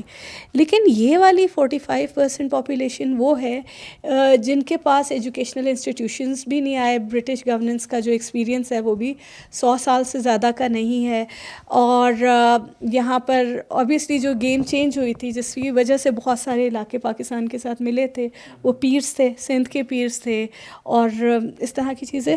سو پاور میں اگر وہی لوگ بیٹھے ہوئے ہوں تو مذہب ایک اچھی چیز بن جاتی ہے پاورفل لوگوں کے لیے. اور ہمیں یہی نظر آتا ہے کہ بھٹو صاحب کی اپنی جو بھی مذہب کے ساتھ تعلق تھا، لیکن آپ مختلف مذہب کے متعلق جہاں امینڈمنٹس کی تاریخ ہے اسلامائزیشن کی، وہ بھٹو صاحب سے شروع ہوتی ہے، ضیاء سے نہیں شروع ہوتی. اور آپ کو پھر اس کے بعد تو ایک فری فال ہے جس کے اندر ہم موجود ہیں. مذہب بہت اچھی چیز ہے، لیکن جس طرح سے ہماری سیاست میں اس کا استعمال کیا گیا ہے، اور پھر اس کے بعد ایک سٹرینج قسم کا آئیڈینٹی کرائسس ہے کہ ہم چلو اپنے علاقے کے سورسز پڑھ کر، تاریخ کو ایکسپلور کر کے کچھ اپنے ہیروز یا زیروز کسی کو تو ایکنالج کریں. آئی ریممبر مجھے پی ٹی وی والوں نے کہا کہ انہوں نے ڈرامہ لکھنا تھا بابر پہ، تو I won't say his name, ایک صاحب جو he was the top boss, he said کہ آپ کو پتہ ہے ہم عربی نہیں ہیں، ہم ترکی ہیں. اور ایز اے ہسٹورین میری جس کو کہتے ہیں سمجھ نہیں آ رہی تھی کہ ہنسنا ہے اس بات پہ یا رونا ہے کہ ہم نہ ترکی ہیں نہ عربی ہیں، ہم تو پاکستان کے لوگ پاکستانی ہیں. اور let's think about our own ethnic realities. اگر آپ نے ایتھنیسٹی پہ جانا ہے، ان کو لگ رہا تھا کہ ہم سب ترکی ہیں. یہ آج سے 4 سال پہلے کی بات ہے. سو ایز اے ہسٹورین یہ جو ہسٹوریکل میموری ہے یہ لوگوں کی، یہ میرے لیے اتنی انٹرسٹنگ ہو گئی ہے کہ اب میں بالکل چپ سادھ لی ہے. اب تو میں نے بولنا بند کر دیا، کیونکہ آپ کچھ بھی بول رہے ہیں، پاکستان میں بول رہے ہیں، تو مسئلہ یہ ہے کہ لوگوں کو وہ بات نہیں پسند آتی، کیونکہ ہسٹوریکل میموری الگ ہے، ہسٹری الگ ہے. اور اگر آپ کسی سوشل میڈیا پلیٹ فارم پہ بول رہے ہیں تو ہندوستان کے جو کی بورڈ واریئرز ہیں وہ الامان الحفیظ والی بات ہے. تو آپ بول ہی نہیں سکتے اب میڈیول ٹائمز کے اوپر کچھ بھی. ڈاکٹر صاحبہ، ول ڈیورانٹ نے جو لکھا کہ Muslim conquest of India is one of the bloodiest chapters in human history, اور نالندہ کا خاص طور پہ بہت سے لوگ ذکر کرتے ہیں کہ بختیار خلجی نے وہ لائبریری جلا دی، منکس کو مار دیا. تو کوئی ایسی بک ہے جس کو آپ ریکمینڈ کریں؟ اور پھر یہ ہمارے ہیرو کیسے ہو گئے یہ جو حملہ آور تھے؟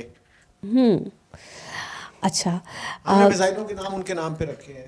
ہاں، یہ سارا ہسٹوریکل میموری کا فریم ورک ہے نا کہ how history is remembered, how past is remembered. History تو الگ چیز ہے. ہسٹری تو وہ ہے جو آپ کے ٹیکسچوئل سورسز آپ کو بتا رہے ہیں، آپ کی آرکیولوجی بتا رہی ہے. ہسٹوریکل میموری وہ چیز ہے، یا میموری آف پاسٹ، کہ how you want to think about certain thing. So وہ بالکل فرق ہے. اور اسی کے انیشلی تو خیر ایک اسٹیٹ لیڈ ایجنڈا تھا. یہ جو آپ نے بات کی تھی کہ آئیڈینٹی بنانی تھی، تو ہمیں نظر آتا ہے کہ 1950 سے ہی ایک پورا کا پورا طریقہ شروع ہو گیا تھا کہ ہم نے اس طرح کی تاریخ لکھنی ہے، ان ٹاپکس پہ لکھنی ہے، اور ان پرٹیکولر تھیمز کو ہائی لائٹ کرنا ہے. تو یہ ہمارے ہیروز ہوں گے. ابھی ریسنٹ میں اس میں ایک ہسٹوریکل میموری پہ ایک آرٹیکل کر رہی ہوں جس میں میں نے ڈیکیڈ وائز اسٹڈی کی ہوئی ہے کہ ہاؤ ایک چھوٹا سا جیسچر جو تھا اسٹیٹ کی طرف سے تاریخ لکھنے کا، وہ شفٹ کرتا جاتا ہے، ایوالو کرتا جاتا ہے. اور آج کل کی ڈیبیٹ کے اندر وہ قانون جو اینٹی بلاسفیمی والا ہے اس کے اوپر وہ کس طرح سے امپیکٹ کرتا ہے اور بندے مرتے ہیں. تو بیسکلی یہ ہے ایک طرح کی کانسرکیشن والا فیکٹر ہے نا کہ انیشلی تو جو I H Qureshi and friends انہوں نے جو شروع کیا تھا وہ اسی وجہ سے شروع کیا تھا کہ بھئی ہندوستان اور پاکستان میں فرق کیا رہ جائے گا، جی فرق تو تاریخ کا ہے، آئیڈینٹی ہم نے بنانی ہے تو چلو اپنے اینسیسٹرز کو عرب دکھائیں، اور سب کچھ 7/11 سے شروع ہو رہا تھا، حالانکہ عربی تو پہلے سے ہندوستان میں بیٹھے ہوئے تھے. یہ ول ڈیورانٹ جو کہہ رہے ہیں اوبیسلی اس کو بھی اگر ہم تھوڑا سا ریشنل ہو کر سوچیں تو اٹس مور آف لائک یہ کیچی سے وہ جملے ہیں، ان کے پیچھے اگر آپ پوری وہ پڑھیں ول ڈیورانٹ کی بھی تو اس نے بہت ساری اچھی باتیں بھی کہی ہوئی ہیں مسلمان حکمرانوں کے بارے میں. یہ ایک پرٹیکولر اسٹیٹمنٹ ہے، لیکن اس کے علاوہ انفیکٹ کسی اور جگہ کسی اور نے پوچھا تھا، اس نے بھی ول ڈیورانٹ کی ایک پرو مسلم اسٹیٹمنٹ نکال کے پوچھا تھا کہ اس کے بارے میں آپ کیا کہتی ہیں. سو ول ڈیورانٹ بہت سارا کچھ کہہ رہا ہے، آپ جس چیز کو جدھر سے اٹھا کے پڑھنا چاہیں. تو بلڈیسٹ ایپیسوڈ تو تھی، ظاہر ہے جہاں پر بھی جنگ ہوگی وہاں پر تو خون بہے گا، اور جو شخص جتنی افیکٹولی ظاہر ہے کہ چند ہزار مسلمان آ کر اور ایک علاقے پہ حملہ کر رہے ہیں، تو آپ سوچیں ریزسٹنس ختم کرنے کے لیے انہوں نے کتنے بندے مارے ہوں گے. تو بندے تو مرے ہیں، ٹیمپلز بھی ٹوٹے ہیں، سارا کچھ ہوا ہے. تو کچھ لوگ اسی چیز میں پرائڈ لیں گے کہ effective use of military tactics اور ریزسٹنس ختم کر دی اور یہ وہ. لیکن ہمیں یہ بھی دیکھنا ہے کہ یہ کیا ہر وقت ہی ہو رہا تھا، یا میرے خیال میں تو یہ ایک ایونٹ ہے نالندہ والا. اور پھر ہمیں یہ ٹیمپلز اکھاڑے گئے تھے بنگال اس علاقے میں، اور پھر ان کو لا کر مسجد قوت الاسلام کے سٹیپس پہ لگایا گیا تھا، یہ ایک اور ایونٹ ہے. These are unique events in history. اگر آپ ان کی کے ایکول ہندو ہسٹری کے اندر بھی چیزیں نکالیں گے وہ بھی مل جائیں گی. اب مسئلہ یہ ہوتا ہے، اور یورپین ہسٹری میں نکالیں گے وہ بھی مل جائے گی. تو آپ کیا نکالنا چاہ رہے ہیں تاریخ سے، وہ ایک چیز ہے، اور پھر اس کے اوپر ڈسکورس بلڈنگ ہوتی ہے. تو وہ ہے. باقی ہمیشہ سے پاکستانی ریاست چاہتی تھی کہ وہ اپنے ہیروز بنائے، تو ان سے اچھے ہیروز کہاں ہو سکتے ہیں. ظاہر ہے اسی وجہ سے تو ہم ترکی ہیں اور ہم ایرانی ہیں اور ہم عرب ہیں، لیکن ہم پاکستانی نہیں ہیں. بہت شکریہ. شاید کوئی سا کامنٹ بھی. I'm Dr. Reena, a medical doctor currently into development sector. Sorry, آواز شاید پہنچی نہیں ہوگی پیچھے. A medical doctor who is currently into development sector and especially focusing on equity for women in Pakistan, which starts, I never knew کہاں سے شروع کروں، وہ ہر جگہ پہ ہی ہوتی ہے. نیکسٹ کامنٹ شاید ادھر بھی آ جائے گا. آئیڈینٹی کا کرائسس آف کورس ہمارا رہتا ہے، اینڈ us and them والی بات پہ آپ بھی ٹریول کرتی ہوں گی، میں بھی کرتی ہوں.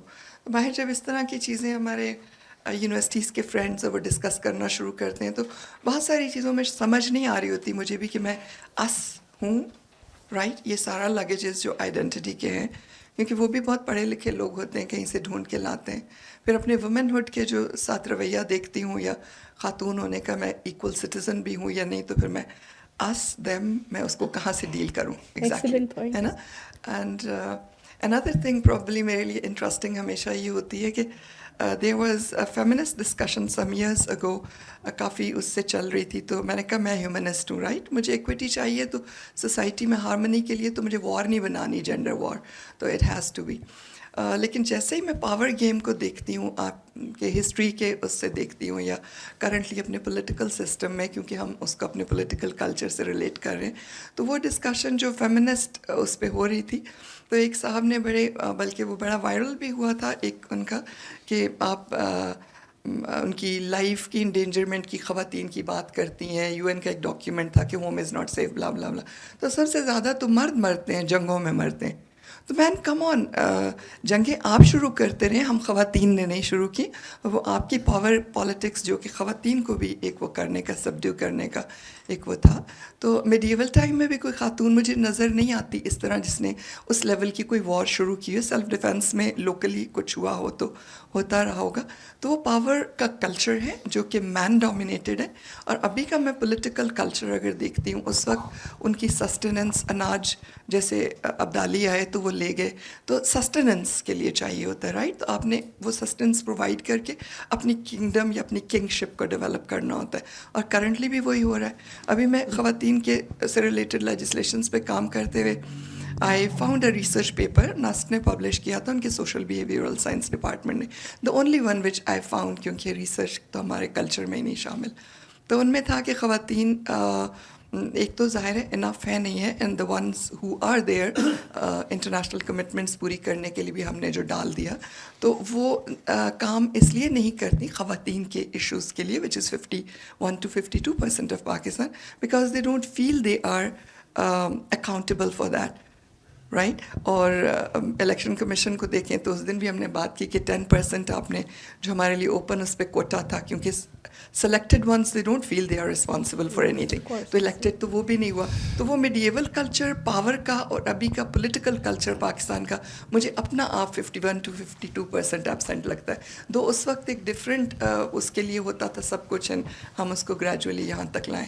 ہاں لائٹر نوٹ پہ سومناتھ کی بات, ہمارے اپنے ہیروز اور ہمارے وہ لوگ, تو بچپن سے ہم ایک کہانی شاید سنتے آئے تھے, وہ چیونٹی کو انہوں نے دیکھا پھر نیچے گری اور 7 times, تو ہم ہیرو شپ اس طرح بناتے ہیں نا.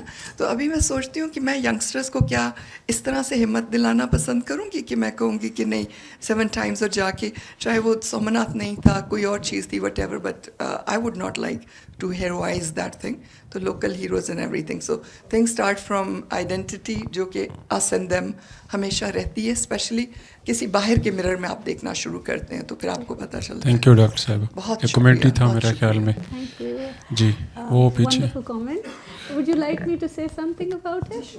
ہاں بالکل, I totally agree with it. اور اب دیکھیں پاکستان میں انفیکٹ کسی سے ڈسکشن ہو رہی تھی آکسفورڈ میں, ایک لڑکی جو کہ فیمیل پولیٹیشینس پاکستانی کام کر رہی تھی, but she probably her self was a relative.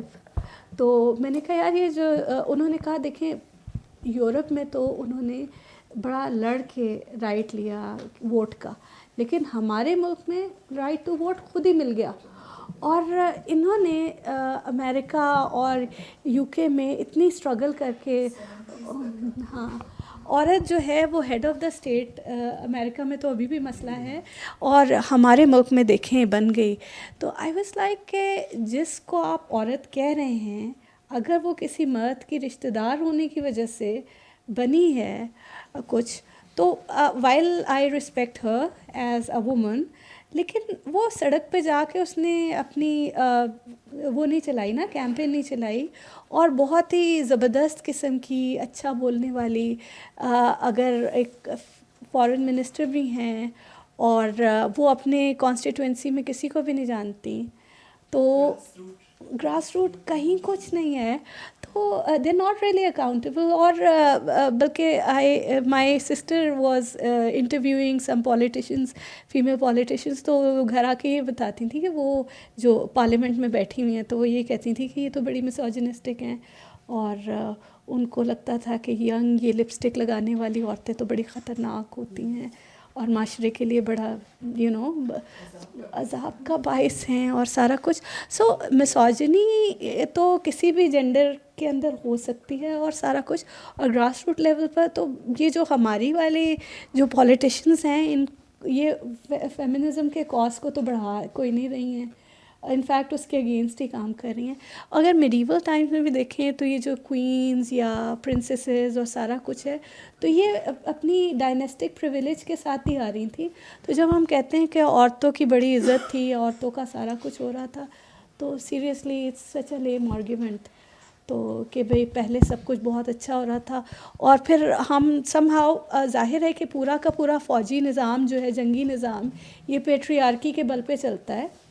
اور یہ پیٹریارکی اور پولیگیمی, یہ ساری چیزیں, پولیگیمی ایک آدمی ملٹیپل عورتوں سے شادی کر رہا ہے, وہ پاپولیشن کی جو ڈسرپشن ہوتی ہے سارا کچھ یہ اس وجہ سے ہو رہا تھا. تو پیٹریارکی, پولیگیمی اور سارا کچھ, اور پھر کہتے ہیں ہمارے معاشرے میں ماں کی بڑی عزت ہے. بھائی عزت تو ساری عورتوں کی ہونی چاہیے نا. اب بات وہ ہے, پھر کہیں گے ہم نا اپنی ماں کی اور اپنی بہنوں کی بڑی عزت کرتے ہیں. اچھا ہاں بالکل. اور اچھا آئی ایم سوری سارے آدمی بیٹھے ہیں تو پرائی عورتوں کی عزت نہیں کرنی ہے. اچھا اب پرائی عورت کی عزت کرنی ہے تو کہیں گے ہم آپ کو ماں اور بہن کی نظر سے دیکھتے ہیں. بھائی نہ دیکھو ماں بہن کی نظر سے, صرف انسان کی نظر سے دیکھ کے ہمیں ہمارے حال پہ چھوڑ دو. سو اب بات صرف یہ ہے, اور یہ بالکل یہ it's a very medieval thing کہ آپ کی امیجنیشن میں ہی نہیں ہے کہ ایک عورت فیملیل فریم ورک سے باہر آپ امیجن بھی کر سکتے ہیں. تو it's a very medieval thing. جی پلیز. السلام علیکم ma'am. It was a very informative session. My name is Shahroz Sultan. I am a student and I write as well.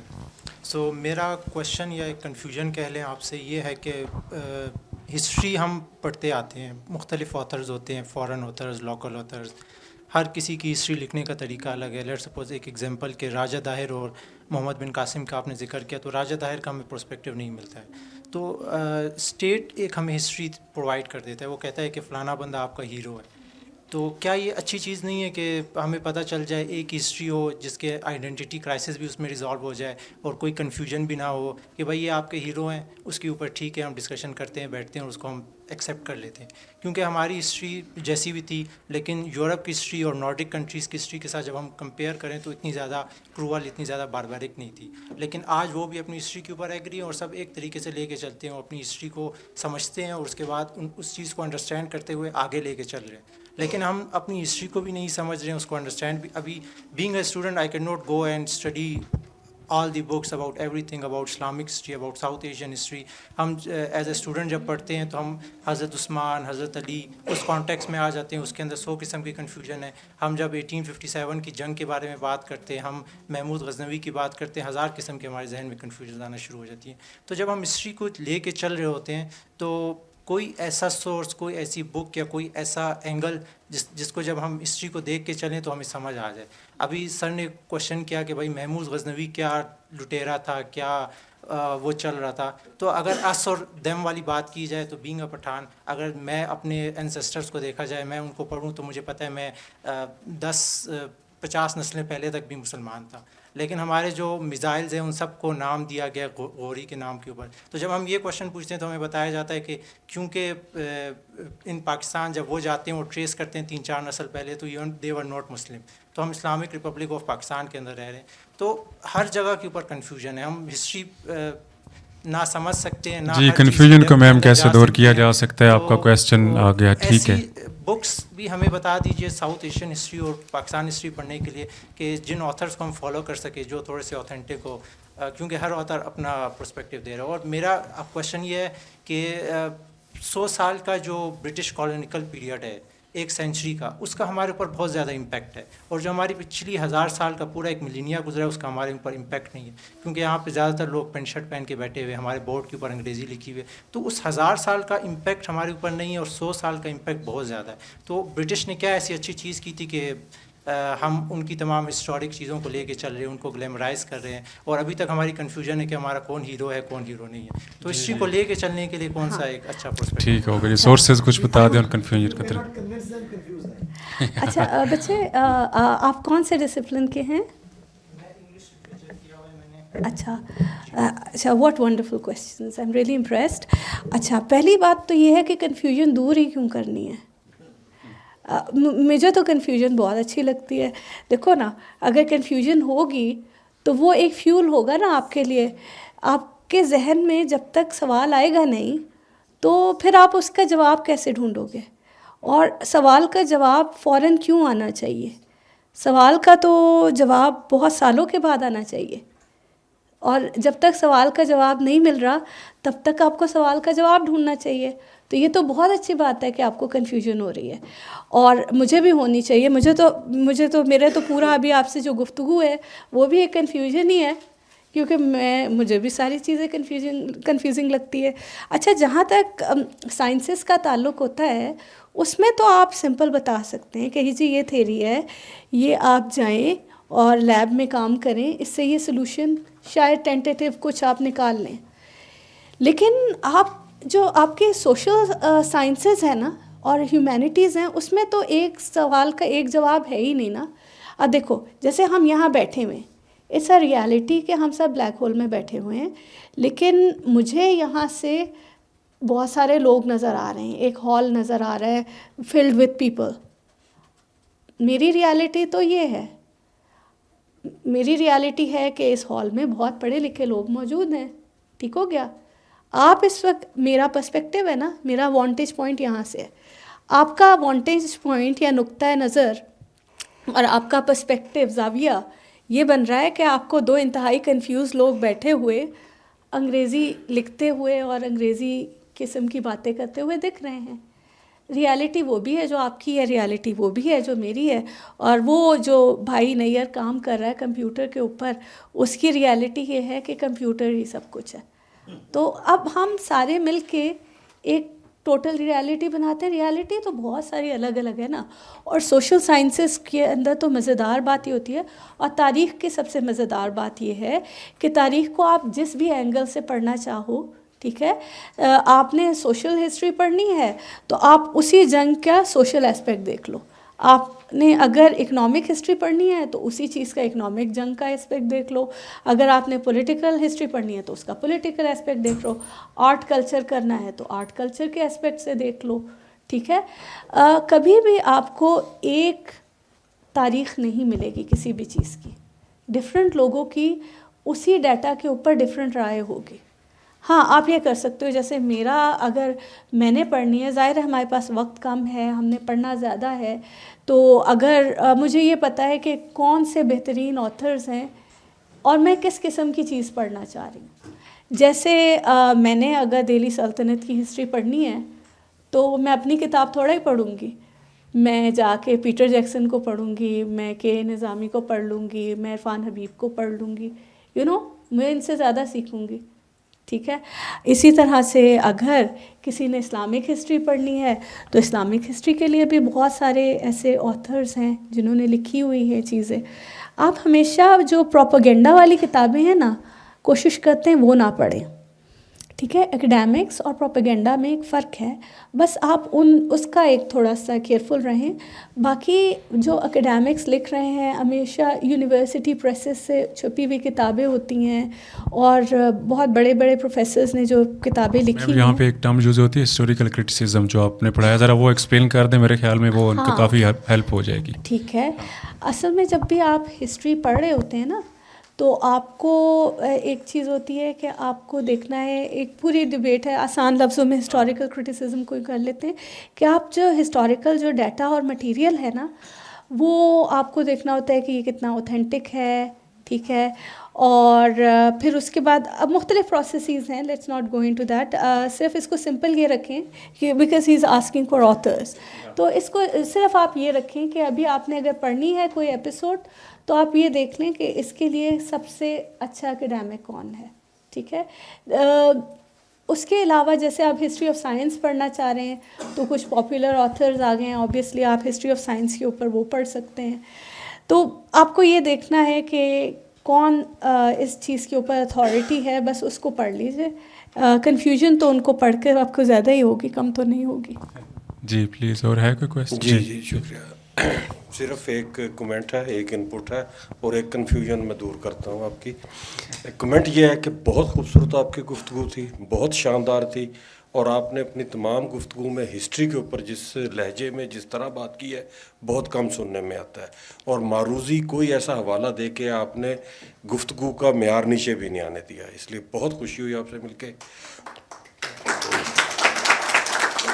اور ان پٹ یہ ہے کہ یہ جب عبادت گاہیں اور یہ وغیرہ گرائی جاتی تھی تو یہ حقیقت ہے کہ یہ سب نے ہی گرائی ہیں, اور اس کے باقی سارے اسپیکٹس آپ نے بتایا. تو ایک یہ بھی ہوتا تھا کہ فوجوں کا یا واریئرز کا یا عوام کو بڑا آسرا امید اپنے اس لاڈ سے, اس بت سے ہوتی تھی, تو لہذا اس لیے بھی گرایا جاتا تھا کہ تاکہ وہ بے آسرا ہو جائیں اور وہ ہماری اوبیڈینس میں آ جائیں نا. تو یہ چیز بھی ہوتی تھی.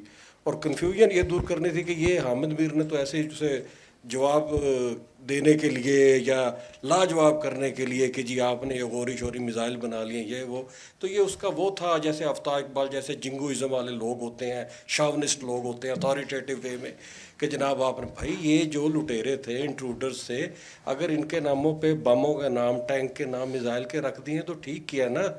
تو کیا آپ چاہتے ہو کہ ان لوگوں کے ناموں پہ پھولوں کے نام رکھ دیے جائیں؟